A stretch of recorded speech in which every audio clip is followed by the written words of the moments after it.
પ્રકરણ 1 પ્રાણી માત્રને. વિદ્યાર્થી મિત્રો, મુનિશ્રી સંતબાલનો જન્મ ટંકારા તાલુકામાં આવેલા ટોળ ગામમાં થયો હતો.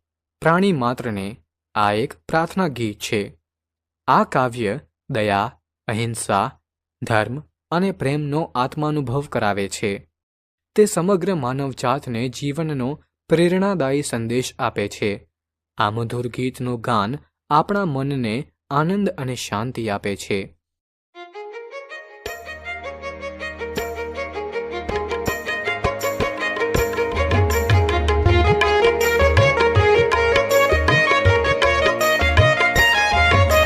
પ્રાણી માત્રને રક્ષણ આપ્યું, માન્યા પોતા સમસહુને.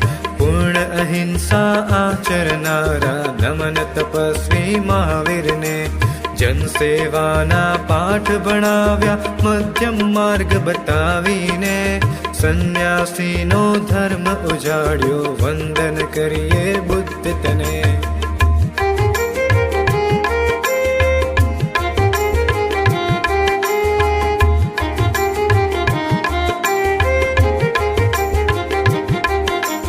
એક પત્ની વ્રત પૂર્ણ પાળ્યું, ટેક વણી છે જીવતરમાં. ન્યાય નીતિ રૂપ રામ રહે જો સદા અમારા અંતરમાં. સઘળા કાર્યો કર્યા છતાંય રહ્યા હંમેશા નિર્લેપી. એવા યોગી કૃષ્ણ પ્રભુમાં રહેજો અમ મનડા ખૂંપી.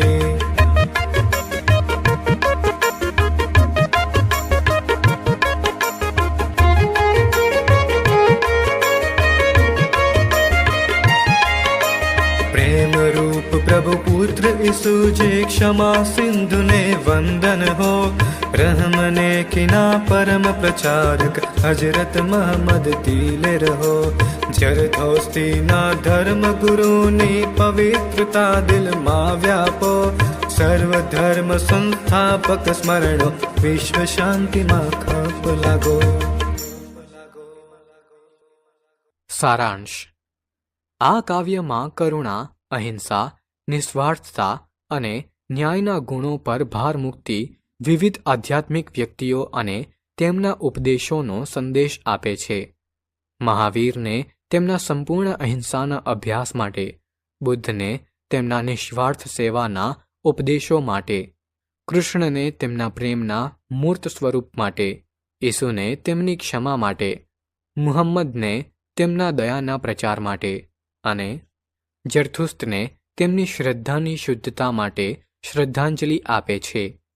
આ કાવ્યનો મુખ્ય સંદેશ એ છે કે સચોટતાથી સર્વધર્મના સંસ્થાપકોને વંદન તો કર્યા છે, પરંતુ આ સર્વધર્મ સંસ્થાપકના સ્મરણો એક દેશ અને બીજા દેશ વચ્ચે શાંતિ સ્થાપવા માટે જ નહીં, વિશ્વની માનવજાત માટે શાંતિનો શુભ સંદેશ આપવાની વિશિષ્ટ ક્ષમતા ધરાવે છે.